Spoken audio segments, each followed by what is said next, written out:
இந்திய அணியின் ஒருநாள் போட்டிகளுக்கான துணை கேப்டனுமான ஷ்ரேயாஸ் ஐயர், ஆஸ்திரேலியாவுக்கு எதிரான சமீபத்திய ஒருநாள் தொடரின் போது ஏற்பட்ட மோசமான காயம் காரணமாக தற்போது தீவிர சிகிச்சை பிரிவில் அனுமதிக்கப்பட்டுள்ள செய்தி இந்திய கிரிக்கெட் ரசிகர்களிடையே பெரும் அதிர்ச்சியை ஏற்படுத்தியுள்ளது. சிட்னியில் நடந்த 3வது மற்றும் கடைசி ஒருநாள் போட்டியின் போது அவர் பெற்ற காயம் வெளியில் தெரிந்ததை விட மிகவும் தீவிரமானதாக இருப்பது இப்போது தெரிய வந்துள்ளது.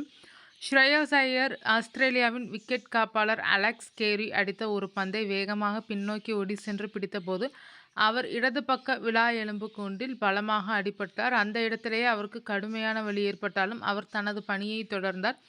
எனினும் ஆட்டம் முடிந்த பின் வீரர்கள் அறைக்கு திரும்பிய போது ஷ்ரேயஸின் உடல் இயக்க பரிசோதனை முடிவுகள் ஏற்ற இறக்கத்துடன் காணப்பட்டனர். இதனை கண்ட இந்திய கிரிக்கெட் கட்டுப்பாட்டு வாரியத்தின் மருத்துவ குழுவினர் எந்தவிதமான ஆபத்தையும் எடுக்க விரும்பாமல் அவரை உடனடியாக சிட்னியில் உள்ள மருத்துவமனைக்கு அழைத்து சென்றனர். அங்கே அவருக்கு மருத்துவ பரிசோதனைகள் மேற்கொள்ளப்பட்டனர். மருத்துவ பரிசோதனை அறிக்கைகள் வந்தபோதுதான் காயம் எவ்வளவு தீவிரமானது என்பது தெரிய வந்தது. அவரது விலா எலும்பு பகுதியில் பலத்த அடியின் காரணமாக உள் இரத்த கசிவு ஏற்பட்டிருந்தது கண்டறியப்பட்டது. அவசர நிலை ஏற்பட்டதால் மருத்துவர்கள் அவரை உடனடியாக தீவிர சிகிச்சை பிரிவில் அனுமதித்தனர். கடந்த 2 நாட்களாக அவர் தீவிர கண்காணிப்பிலேயே இருந்து வருகிறார். இந்த உள் இரத்த கசிவு சரியான நேரத்தில் கண்டுபிடிக்கப்பட்டு சிகிச்சை அளிக்கப்படாமல் இருந்திருந்தால் அது மேலும் மோசமடைந்து உயிருக்கு ஆபத்தை விளைவித்திருக்கக்கூடிய துரதிர்ஷ்டவசமான சூழல் இருந்ததாகவும், ஆனால் சரியான நேரத்தில் எடுக்கப்பட்ட நடவடிக்கையால் ஆபத்து தவிர்க்கப்பட்டதாகவும் தகவல்கள் தெரிவிக்கின்றனர். இந்த இரத்த கசிவு காரணமாக காயம் குணமாகும் காலம் நீடிக்க வாய்ப்புள்ளது.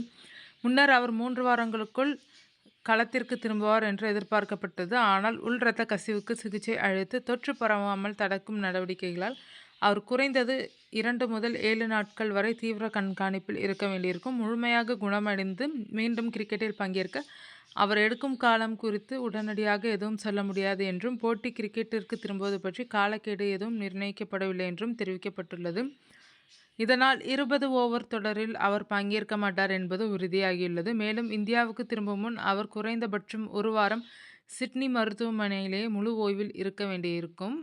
இந்த 3 போட்டிகள் கொண்ட ஒருநாள் தொடரின் முடிவுகளை பொறுத்தவரை தொடரை கைப்பற்றிய அணி ஆஸ்திரேலியா தான். முதல் மற்றும் 2வது போட்டிகளில் ஆஸ்திரேலியா அணி வெற்றி பெற்று தொடரை 2-0 என்ற கணக்கில் கைப்பற்றியது. 3வது போட்டியில் இந்திய அணி 9 விக்கெட் வித்தியாசத்தில் அபார வெற்றி பெற்றாலும் தொடரின் முடிவை அது மாற்றவில்லை.